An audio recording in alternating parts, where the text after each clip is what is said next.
the way that most even women-centric networking events or ways that we offer platforms for women to connect and come together felt very fake or empty feeling. That we passed around business cards, but honestly the best way to connect with someone and to partner with them and to grow a business or grow a career is to really get behind and down through the surface of what that woman does and really get behind what is it, who is she, and why is she driven to do what she does? What is it about her story? What are the little fibers that we can all connect to each other through? And it doesn't matter what industry we're in, what position we're on, where we're at in our careers. There's something that can all bind us together, that we can find to help each other out.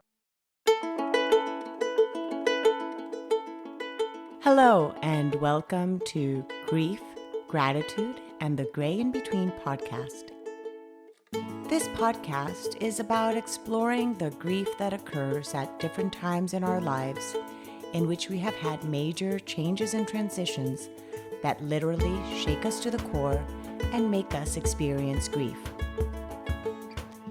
I created this podcast for people to feel a little less hopeless and alone in their own grief process as they hear the stories of others who have had similar journeys.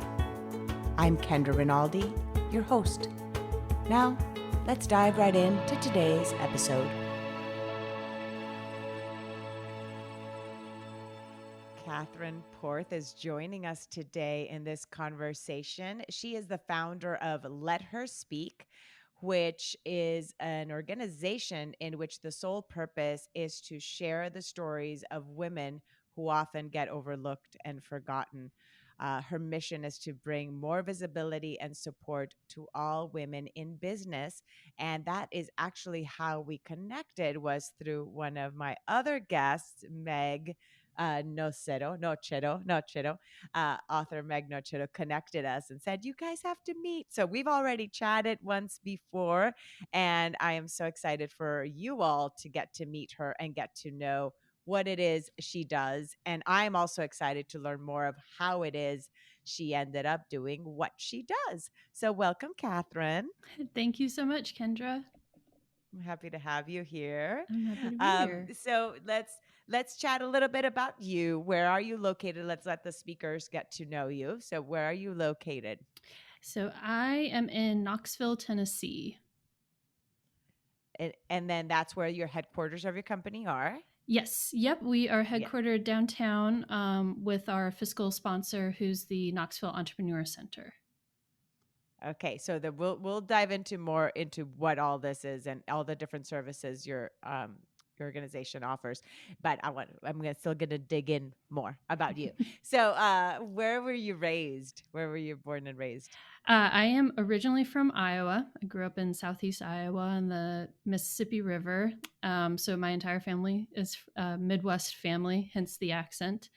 I went to school, though, at the University of South Carolina. I wanted to get away from the Midwest and see what the rest of the world was like. So when I went to school down there, I actually fell in love with the Southeast and with the Appalachian area. I guess it was just serendipitous, but also probably premeditated that I would end up back in the same area. Did you go after you went to school in South Carolina? Did you go back then home, and then after that, then came to Knoxville? Yeah. So I graduated at the height of the recession, and the recession was not kind to the Southeast. There really weren't any jobs.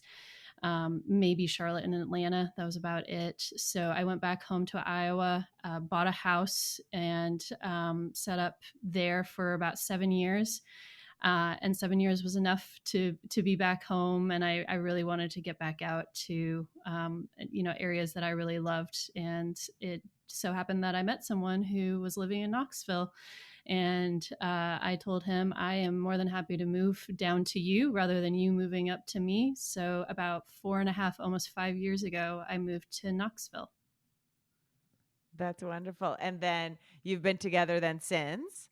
And then you're recently married, correct? We're married now. You're recently married. Yeah. And it's new, right? We recently, Fairly new. Yeah, we got married 2 years ago. We just celebrated our anniversary a few weeks ago. Yeah, and as we're recording this, because when people listen to this, because we're recording this in October, so October 2021. So when people hear this, it will be like, what? If they know you, they'll be like, no, like they'll be hearing this further down the line. But Yeah, they're true, like, true. is she wrong with her anniversary? Yeah, I always like say things like that because it just, I do happen to have several guests that then the episodes don't release afterwards, so I don't want the listeners to be confused sometimes with the timeliness of things.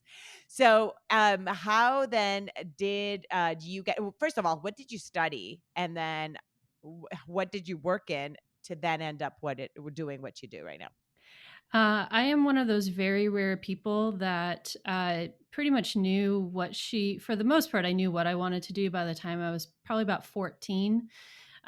It varied very, very slightly. So I went into school wanting to study marketing, and I was going to do international business, but then actually fell into doing entrepreneurship as my second major, which worked out for exactly what I needed to be studying at that time. So, did marketing and entrepreneurship, went into the business world, worked in Fortune 500.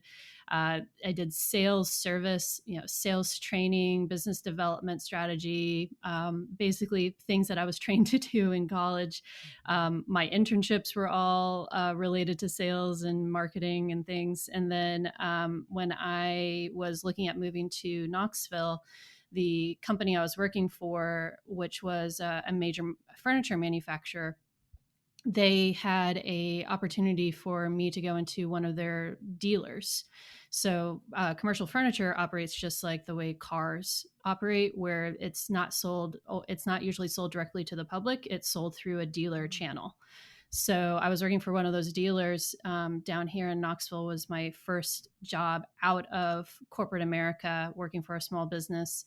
And I discovered the Entrepreneur Center about a month after moving to Tennessee, and reconnected with my love of entrepreneurship, because I had worked with entrepreneurs in college. I worked with small businesses and entrepreneurs in my last corporate job. So the job that I left to go to this dealership, I was working with small businesses, mom and pop shops all over the country, and just remembered how much I loved doing that, and never knew that there was a potential career path for me to just do that, that I didn't have to become an entrepreneur in order necessarily to help entrepreneurs. And instead, I could become an extension of their team, and help them through what it takes to start a business, to grow a business, to expand a business, and go beyond. So I decided to go back to school and get my MBA after connecting with KEC. So I went back to school, and it was while I was gearing up to go back to school that I took, my first extended time off from working, because I knew I was going to be going back anyway. So I might as well take a little bit of a break for myself. That the whole idea for Let Her Speak just came to me Came out up. of nowhere. Right. Oh, well, sometimes it's not out of nowhere. You just happen to be listening to your soul and the inspiration just like grasped on. True. But the KEC, that's Knoxville Career Center. No, Knoxville Entrepreneur Center. Yes, Knoxville What is Entrepreneur KEC? Center. Okay, okay. Yep. Entrepreneur Yep. Center. Okay. Um, okay, so then here it is. You get this like divine inspiration. You tapped into this as you were maybe washing dishes or washing your hair. Like usually it's in the shower that these like things come up. Uh, Very true. In the car, in the shower, usually are where my ideas yes. happen.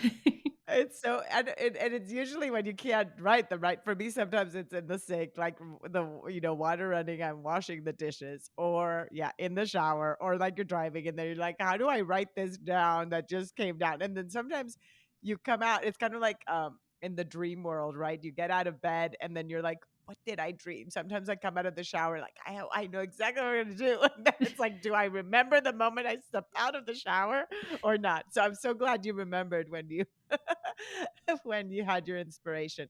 So Let Her Speak is born then. What year did the idea then come up? Yeah, the idea was 2017. So about May or June of 2017, I sat down with the executive director and at the time the COO of KEC with this idea. I was a mentor for them. I was working with a women in entrepreneurship group that had started at KEC. So they knew me at this point. And I said, I have this idea. This is where it came from. This is where I see it going. What do you guys think? Would you be interested in, if I put it together and build it, would you help me promote it and help me find sponsors to get it off the ground and see if it could actually work? And they were 100% on board. Like, whatever, if you're willing to build it, we will offer whatever resources we can to see it through. So because I'm a data person, I really want to talk to people before I go off and create something, because I don't always trust that. I definitely don't know everything, and nor do I trust or think that I know everything. So I interviewed women throughout this summer that I had off before going back to school, put together exactly what I think it should be. I had come up with the name, I think, right before school started. I was at lunch one day reading news articles, and this phrase, "let her speak," popped out at me. And I was like, oh, well, I think that needs to be what it's going to be called. So it was never anything that I ever thought I would do in my life. But when you, obviously, hindsight being 2020, when you look back and see all the different pieces, it's like, oh, well, of course, this is exactly where I was supposed to be and what I was supposed to be doing. That is so true, that we sometimes like think that what we're doing presently has nothing to do with our purpose, but yet it has been our purpose all along. Sometimes, like you said, you look back and you're like, oh, these were all building blocks to this, Yes. right? It's like all these little pieces of the puzzle suddenly come together. So tell us about Let Her Speak then. So the name comes up. What is then the purpose of Let Her Speak? So the purpose has really grown and evolved since 2017. The original intent was, there were several different reasons that it came about. I had been a newcomer to a city and didn't really know anybody except for my husband. And I started going to a lot of networking events and things like that. Coming through corporate America, I had to go to vendor shows and conferences and all types of things that, if you're a person who's more on the introverted side of the scale, which even though I'm a salesperson, I'm much more introverted, which I always argued was what made me a very good salesperson, is I love to listen. I don't need to talk. And the way that most, even women centric networking events or ways that we offer platforms for women to connect and come together, felt very fake or empty feeling. That we passed around business cards, but honestly, the best way to connect with someone and to partner with them and to grow a business or grow a career is to really get behind and down through the surface of what that woman does, and really get behind what is it, who is she, and why is she driven to do what she does. What is it about her story? What is it, what are the little fibers that we can all connect to each other through? And it doesn't matter what industry we're in, what position we're on, where we're at in our careers. There's something that can all bind us together, that we can find to help each other out. So that was the original part of it, because I came out of corporate America with, I had in my early career days some issues with workplace bullying. And predominantly it was women in the workplace that were bullies to other women. Unfortunately, that can still be true to this day, of this scarcity mindset, that there's only so many women that can make it to the top, and it's very restricted to, you get like one, maybe two seats at that table. I think it's improving, but it's still on its way. It's still a long way to go. And when I got to my last job before I left corporate fully, was a very different workplace. It was a place that women were incredibly supportive of each other in the sales team. They were a huge reason why I was able to, walk away from a very bad relationship. And one of those women that helped me was actually the woman who introduced me to my now husband. And it was because of that I realized, like, relationships between women is so profound and can make such a huge difference. And I didn't appreciate it until, my late 20s. And when finally it smacked me in the face of, like, no, you need a good support system of women around you, women that look out for each other, women that support each other, that will celebrate if you win, we all win type of mentality. And you didn't really see that too often in too many groups outside, and especially in entrepreneurship, because you're so isolated and alone most of the time. You don't have a team to really go to or to work with. So that was the original idea, but I really wanted it to be about story and not so much about, this is who I am, this is my title, this is what I do. But really, this is who I am. And these are things that I've struggled with that has really created the human that you see in front of you.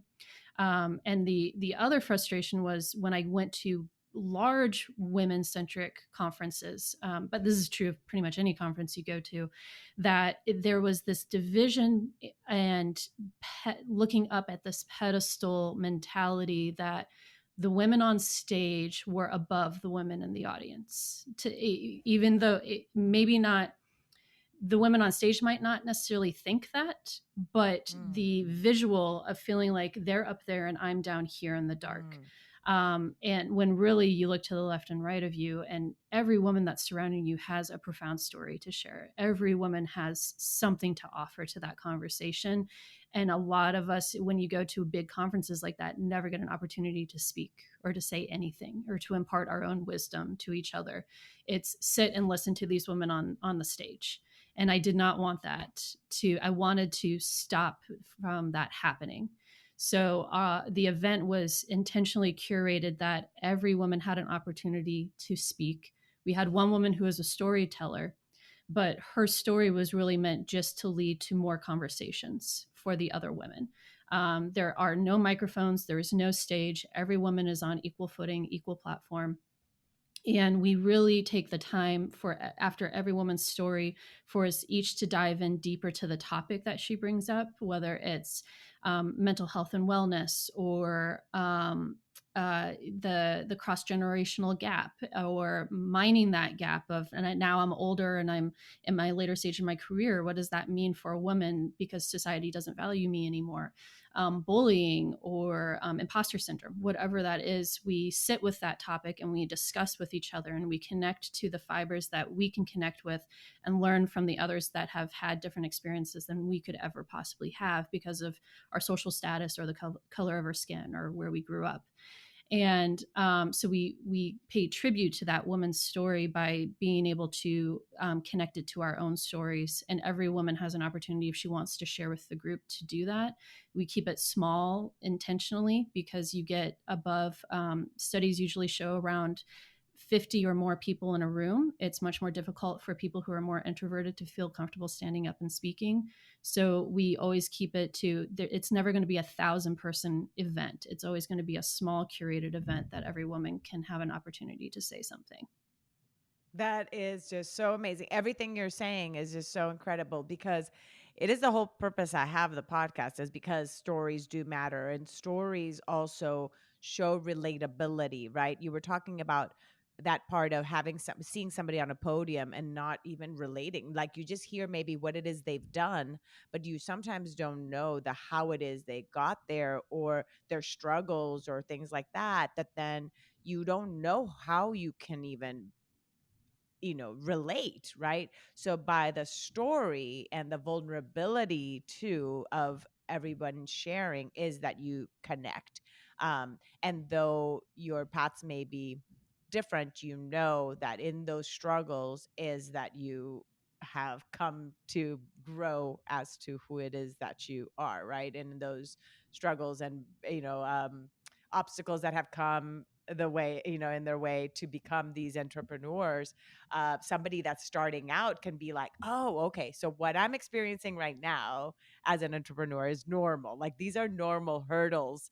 This person's been doing it for longer. They had these hurdles, and this is where they're now. So it inspires others too. I love it.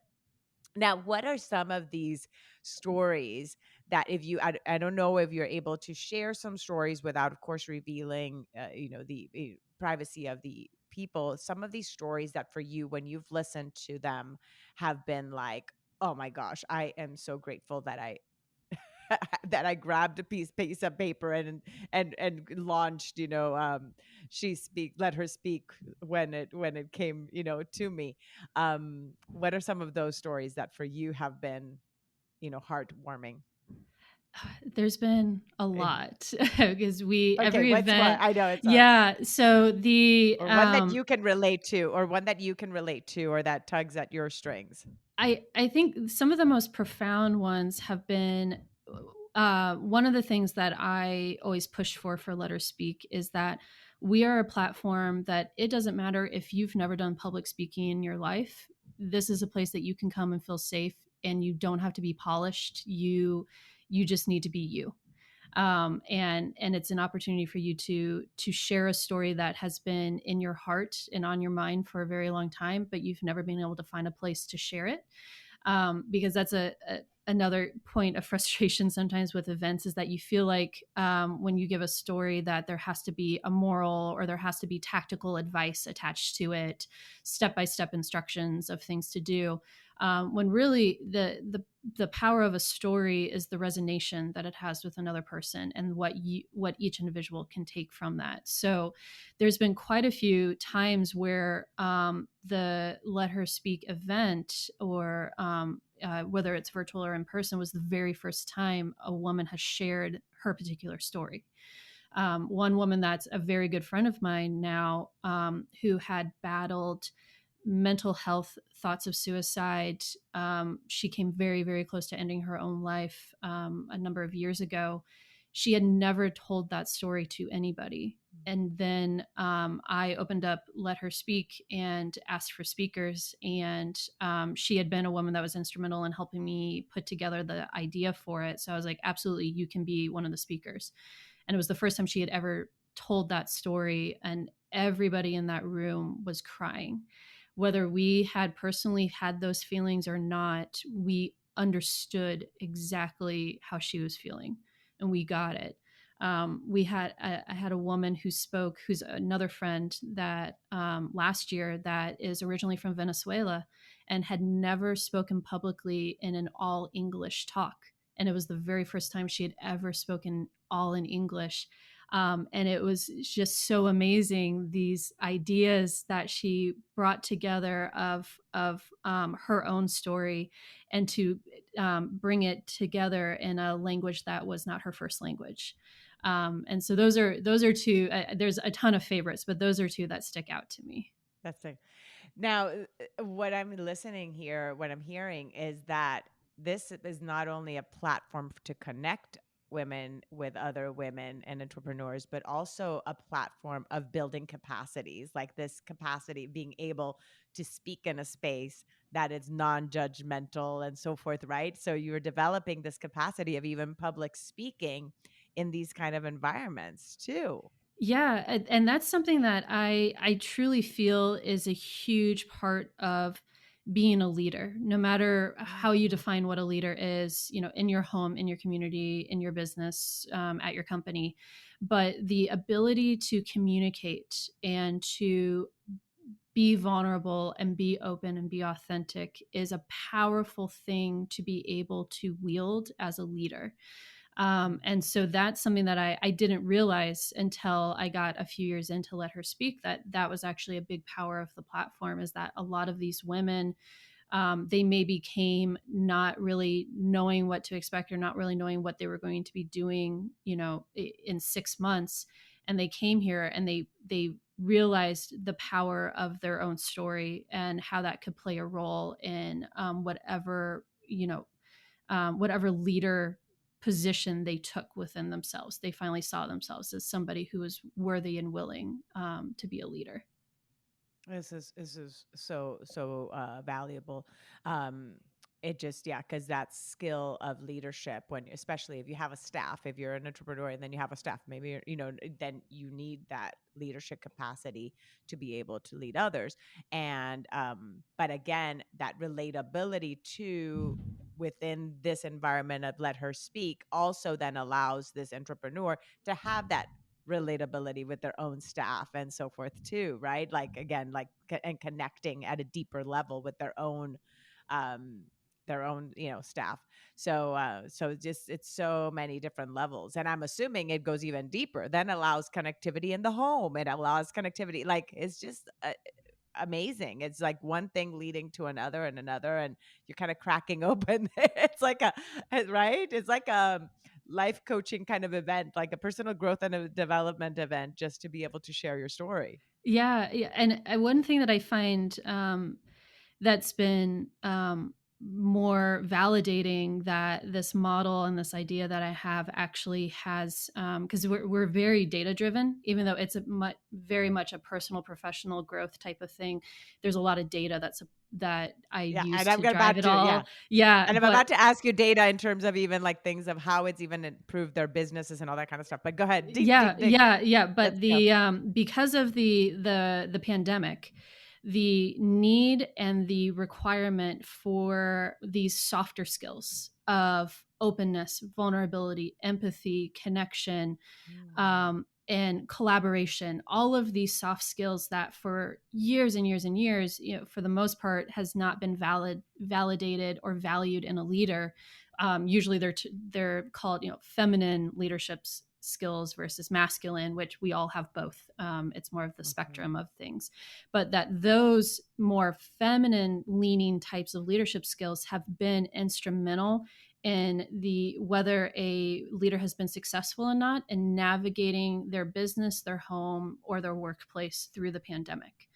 And so that is exactly where, when those studies started coming out, I realized, okay, we have something here, because it is in the darkness and in these types of times that the power of what the women are showing in the Let Her Speak community are really capable of doing, and what they're able to change.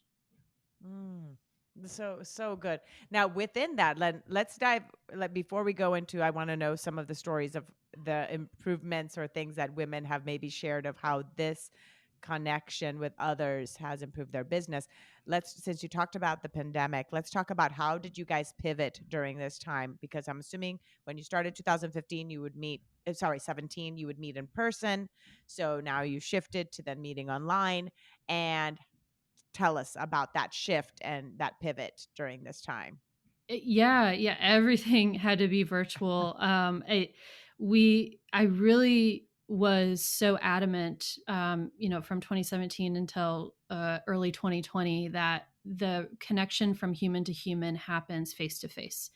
And I still believe that, but when you're thrown into the depths of a pandemic, our behaviors changed quite a bit, and we became, because humans are easy to adapt, we became adaptable to the fact that we started being able to connect virtually with people. It wasn't something that was so common, so I feel like that was a muscle that we started using a lot more. So in March of 2020 was supposed to be our Let Her Speak Women's Summit, and the week that the world closed down, well, the U.S. world closed down, was the week of the summit. So I had to postpone it, regather what I needed to do, Trial and by fire right away, yep, huh? Right yep, away. exactly, exactly. And it took me, only maybe a week or two, and I had an idea of, I'm going to do a pen pal program, and I had 25 women that were all connected. Well, technically 26. I needed an even number, that were all connected to each other. Some lived, not everybody was in Tennessee. Some were in Florida, some were in Virginia, some were in New York. They were all over the place. And I connected each of these women that they had prompts by different topics that they wrote back and forth to. We had our own stationery that I designed. So I got that out right away for a way for women to connect. And I loved the personal touch of the written word. I'm always a fan of people send me postcards because they know that I love getting postcards, and we feature them on our platform on social media. So I always encourage the written word over an email if it's something that you really want to personally connect with somebody on. So we did that. We started the She Speaks Spotlight series on our social media platforms. I got a lot more active on Instagram, Facebook, and LinkedIn because of that. We started, sharing stories every Friday, and we still do share a story about a woman every Friday. In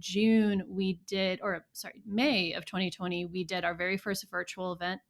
It was based off of a research study I had conducted early in 2020 before the pandemic, which was the state of mind for women in business. And a barrier that we discovered was a top of mind barrier was my own negative self-perception. So we did a workshop slash speaker event about the imposter syndrome and the five archetypes. We had a mind map workbook that I developed with a couple friends of mine. We had an artist do renderings of every archetype for us. And so it was a really, really cool event with a lot of different women's talents involved in it. And then by October, things still weren't looking good. So we did the virtual Let Her Speak Summit, but we made it a little, everything that I do, it always has to be a little different and a little special. It's not going to be like anything else.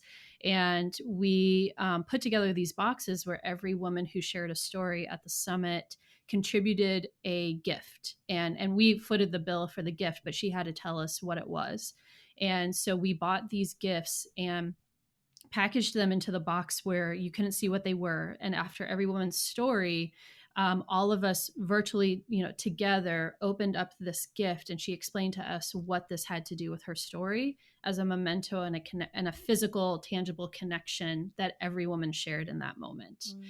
So that's something that I think we'll continue to do even when going back to in person. We'll continue to do that. And then the She Speaks series, I converted that into not only a feature on Fridays on social media, but now we do video podcasts, and it's going to get converted into a normal podcast. We had a sponsor raise their hand saying they want to get behind it. So and we'll continue to do more workshops. And out of the pandemic also came this vision of expanding into more educational cohort programming to really help existing leaders as well as women who are aspiring leaders to see what type of role they want to take and what does that leadership look like, and us helping them build a strong foundation that they can build that off of.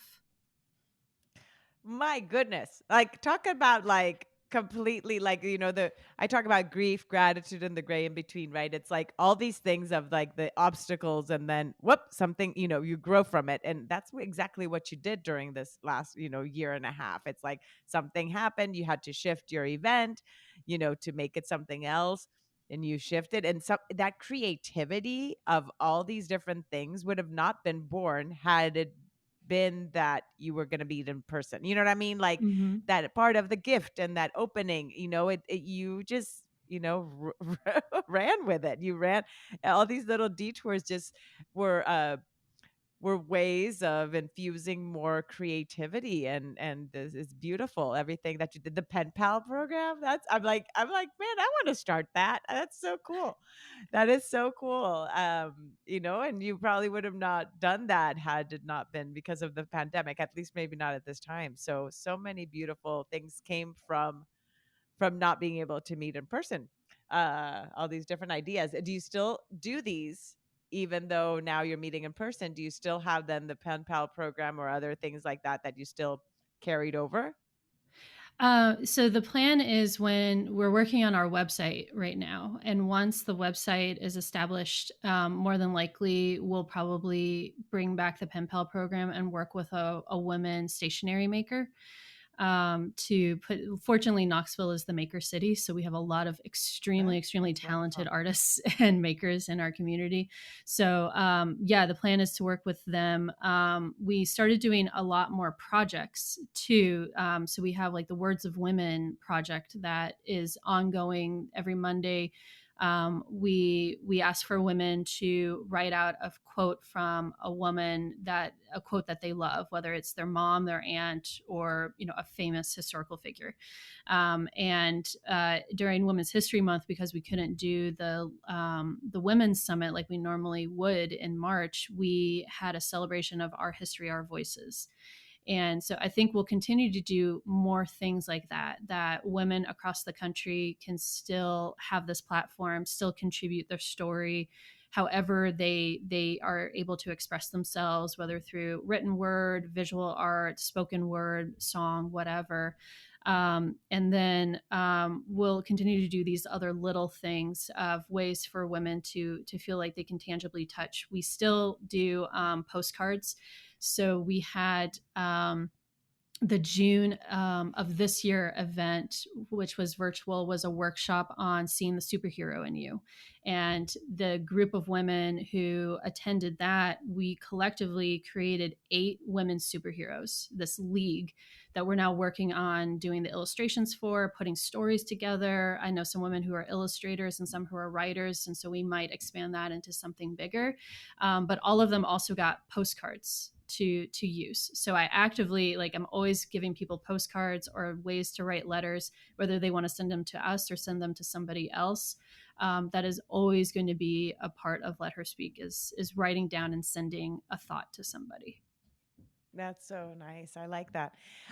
Okay, I have a couple of questions that I just don't want to forget. Okay, so with the She Speaks program, that part, the social media and then now YouTube podcast. Tell us a little bit more about that, and then how people can participate in that. And then I don't want to forget my other questions to either. So I'm going to say them just so that you can kind of go. The other part is that I also want to ask you is the part of the results that these women are seeing in their business. So which one would you like to go from first? We can do the She Touch on Speaks, first. the She She Speaks speaks. Okay, series yes. first. Yeah. Yes, yes, So, yes. yeah, the She Speaks Spotlight is, we predominantly share it on Instagram. So if you go on our Instagram and our link tree in our profile, there's a button there to submit your story for the She Speaks Spotlight. We don't really deny anybody unless it's like clearly spam or something like that. But yeah, we feature a woman every Friday. We feature her in the order in which we've received it, and it's really it doesn't have to necessarily be that you have a business. We've had women that are in corporate America, but they maybe they do writing, to some degree, or they have a love of getting a cause out there that they're behind, a philanthropy cause or something like that they submit for. But it's meant for anybody with a vision and a voice, is deserves to be seen, heard, and valued, is really the basis for the She Speaks Spotlight. So that's on our Deserve Instagram. to be It's always seen, open. deserve to be seen, heard, and valued. And that's and I like that even as a motto, even within ourselves, to remembering that we do all deserve to be seen, heard, and valued, and that our stories matter. So I like that that's the focus of that spotlight. Yeah. So then they submit it, and then every Friday it's on the Instagram. And then what about like with interviews or things like that you do for the podcast? How does that work? Yeah, so we do the interviews on a seasonal basis. So I wrapped up doing interviews in mid 2020, because we had a huge backlog for the season. So we'll start doing interviews again in early 2022. Oh, sorry, 2021. We're in 2021. Goodness. Yeah, mid 2021 Yeah, we yeah. ended. Early 2022 is when We'll we'll start start back again. up again. And so any woman that we haven't asked to be a guest yet, essentially I go down every woman that we featured in the She Speaks Spotlight. I go back and then ask her if she wants to be interviewed for, and then whoever signs up for that, that's really, we really try not to be, there's no ego behind what we're doing. It's literally any woman who wants to speak up and has the gumption to speak up. here's a platform for you to tell your story. We don't care what level of success you have had, or if, whether that's highs or lows, wherever you're at, this is a place that you can share that. And but we do go in order of how people submit. So like the earlier you submit, the earlier then that you usually get asked to be interviewed. And it's always at least a two-parter thing. So you get featured on the She Speaks Spotlight post on Fridays. Then a few months later or so, then your interview would get published, because we try to be a little repetitive with women that have come to our community. Because you see one person in one time on a post on Instagram, and you're liable to forget. We're forgetful beings. That's just the nature of how our brains work.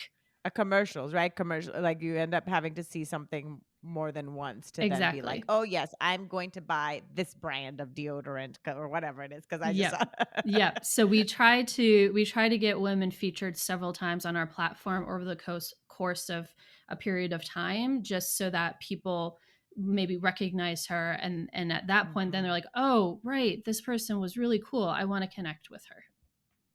That's wonderful. Okay, now let's go to the second. I always like say it because with my brain, it's easy for me to then want to ask you then questions about this subject, and then I forget my original. That's why I said the other one too, because I still wanted to ask about that.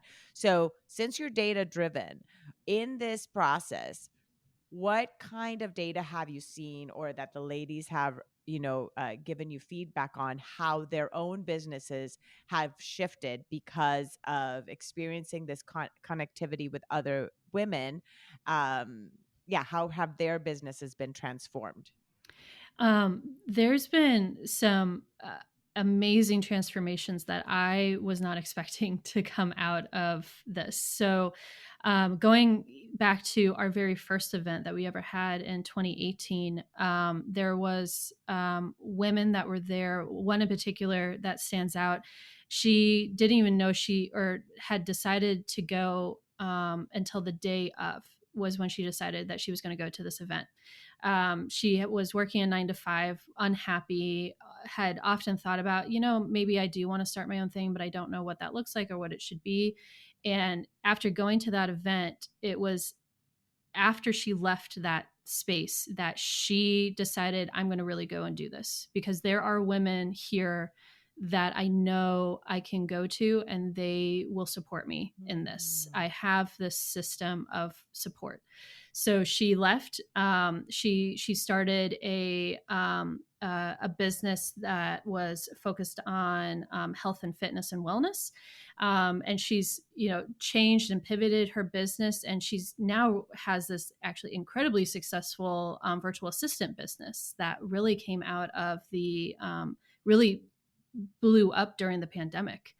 But she often has said to me, it was because of that one time I walked into that door and I went to your event, and all of a sudden I realized that there was opportunity and that there were people here that I could talk to about this. And there's a lot of other women that have, at the end of our summits, you have to write a postcard back to yourself of, these are the steps that I'm going to take because of this event. Because that's another thing that sometimes happens is you go to these events, you feel great, you feel inspired, you walk out the door, you forget everything, and you go back to your life and no change really happens. And change is very difficult. It takes a lot of deliberation, a lot of consistency, and a constant remembrance of every single day doing something different. So we send these postcards back to these women. And one woman that came in 2019 who had been running a side business of making toffee, and it's incredible toffee, by the way. Now I want some. It's Towns Toffee. She ships everywhere. So if anybody's interested in her toffee, yeah, Sarah's awesome. She was working full time and doing this toffee business on the side. And she had written down that one of her goals walking out of those doors was that she was going to open up her own store. And last year she opened up her own store. And she left her full-time job. She does her toffee full-time. She has a great little place to make the toffee. And then it also has a cute little storefront to where she sells other items besides her toffee. But so she said she's has that postcard up still in her office that reminding her that just a few years ago this was just a pipe dream, and now it's become Mm. something real. Oh, love these stories. Love it. Thank you so much for sharing those. Now, how are people now, before we start wrapping up, how are people now meeting then in the Let Her Speak platform? Is it only in Knoxville, or or are you still holding some of these then in other areas? Do you have like different locations that may be other, I don't know what I would call them, like franchises. I don't know what other, no, what are they called? What would it be called? Um, what is it called in this kind of plat? Not franchise, but I Yeah, can't think of the kind of like word. local satellite offices and Yes, things like that. yes, yeah, Yeah, or other spaces, other yeah. cities in which these are held as well in person.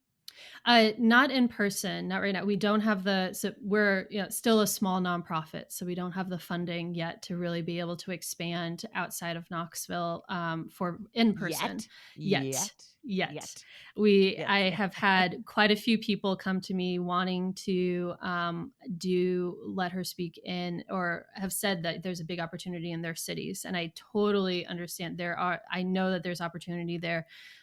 Funding does need to happen though for some of it does cost money to do these types of hmm things. So the virtual event is a way to at least bridge that for right now, that when we do virtual events, it allows women from all over the country to be able to come together. We try to do it at times usually where it's not too early on the West Coast, but not too late on the East Coast. We try to at least balance that as much as we can. But there are definitely cities that I have in the expansion plan. As soon as we work up to some more grant funding, sponsorships, things like that, that we'll be able to go into different cities. With the main goal being actually that we've focused more on secondary and tertiary cities. Being someone who grew up in a small town and a state that most people forget is even a state. Most people don't usually get Ohio, Iowa, and Idaho all confused, even though we're that three that very different that's states. me. Yeah, That's me. Remember, I get those three confused, but it has to do with how they're written. It's not because it's like it's the words themselves that get me all confused. The Ohio and Iowa and yeah, yeah. okay. But being someone who comes from an area that is often forgotten about, I Mm, also, and living in a city that I think people forget about, even though it's a pretty mighty city. I'm, obviously it's my town, so I think that. But mhm. I really want to go into cities that there are a huge amount of women there, and there's a huge need there, and the vision and the desire to do something is very prevalent, but there's no platform and there's no vessel for that to really happen. And so that's really my focus, is not the New Yorks, the Chicagos, the Mhm. LAs, but more of these, these other cities that have women that matter just as much as everybody else, that don't really have same opportunities. That's beautiful. Now, let me ask you. So that's one of your postcard kind of things of one of your goals is kind of expanding it at some point. What is something else that's in your postcard there of where else will this go? Um, I mean, I would In your love, vision, yeah. yeah, I would love as we're working on this website, the vision for the website has gotten much bigger than I originally, at first it was like, well, we have a website, but, let's make it a little nicer. Let's have a designer come in and do it. And it's become something that's more of a content, machine of women, no matter where they're from or who they are, can have an opportunity to have their work showcased and have their voices showcased, and it doesn't have to be finely tuned stories, or so even if you feel like personally you're not the best writer, the vision is that we would have a team of volunteer copy editors and people that have an expertise in writing, to read over women's works and to work with them one on one to really help their story come out. Because I also personally don't think that should be a barrier that is up for people to be able to get out there and to be heard and to be seen. that there's things that skill sets that can be developed in order for that to happen. So let's work with these people to help out any way that we can in that realm. And then the other part is to eventually develop a fund too. So as women are going through this cohort program, and we're giving them opportunities that we'll have events that they can come speak at, and we invite the entire community, wherever the city is that these cohorts are going on at, but that there's also opportunities for funding for whatever that next step is that she's trying to achieve. So if a woman feels like she needs to go back and get more schooling to truly do what she wants to do, we can either help fund with that schooling, or we can help by funding for her to be able to afford to have childcare for her kids while she's going to school, which I know is a huge barrier, is childcare, or it could be a little bit of funding that she needs to buy a piece of equipment, because that could really help her out, whether it's technology or literally equipment to make her thing. But the funding isn't necessarily you have to have a business idea, but I have this vision for my life of what I think I could do to make the greatest impact while I'm here. But I have a lack of funding to be there. Money is an issue, and to eradicate that being the barrier. Because if you're willing to go out and do it, I would hate that needing just minimum funding being the reason why you can't go out and do it. Mm. It's kind of like a mini Shark Tank, like a like a shark, the show Shark Tank, that they invest, but this is like really just like Yeah, helping out in order to um, have that like a not a landing board, but a jumping board, for these women to be a able to launch springboard. their businesses, or springboard. Thank you. Launch board, yeah, a springboard for these women to be able to launch their life forward. So thank you for sharing that. Now, the ways in which people can get a hold of you, and I know I'll put that in the show notes, all the websites. But Catherine, it's been such a joy to be able to hear all these stories, your story of how you developed Let Her Speak, and also the She Speaks Spotlight. And I cannot wait to hear all the other things that will come from this. So what are the ways in which people can get in touch with you? Yeah, so we are active on Instagram, Facebook, and LinkedIn. At Let Her Speak US is our handle. On Instagram, it's Let Her Speak on Facebook and Let Her Speak on LinkedIn. Our website is letherspeakus.com. So you can go on there. There's a contact form on there that goes directly into my inbox, and I respond to every message that I get. Obviously, unless it's spam, but I respond to Or they everything could send on you a there. postcard, Yeah, they or can they can send send me a you a postcard. postcard. Yeah, if you want to send me a letter, yeah, you can send it to uh, Let Her Speak, care of Catherine Porth, and it's 17 Market Square, Suite 101 in Knoxville, Tennessee, 37902. And I read every single piece that I get, and I usually take a picture and I share it, especially if you put like your social media handle, or just a way that I can at least like show you, like, hey, we're sharing your thing for you. So Tag you, make sure that yeah. you say who it's from. That's wonderful. That is so cute. Now that you're talking about postcards, I was watching a show on Magnolia Network, I think it was. This restaurant called The Lost Kitchen, I think it's called. The show is called The Lost Kitchen, and I think the restaurant's called that way, and it's in Maine, I think. And they only take reservations via postcards. You have to send you have to send a postcard to get it, because it's only open for a certain amount of time in the year, and it's like very only like 40 seats, and so your postcard will determine if you get a seat at the table. so I That love is that cool. you also are, you go, yeah, look into it, because it's somebody else that's using that thing of postcards as the way of reservation. So I thought that was so cool, going back to the old ways, but bringing again that connectivity, and people share their stories. They're like, this is why I want to get a table. I'm going to be proposing to my, girlfriend, like, so they're sharing that their story in that postcard and connecting to the ones that are going to serve them at the restaurant. So I thought it was really cool when I saw that episode. I'm like, that's cool. So Yeah. anyway, so thank you once again for sharing your story again. And for those that are in Knoxville, please make sure to connect there so you can actually be in person if Yeah. you're in the Yeah. Knoxville, Tennessee area. Even if you're not, if you're in a town though that you're like, this needs to be here. I have my short list of places that we can expand to. So I love to hear though, where all there's a need. Perfect. Thank you once again, Catherine. And thank you so much, Kendra. It's been great. Thank you.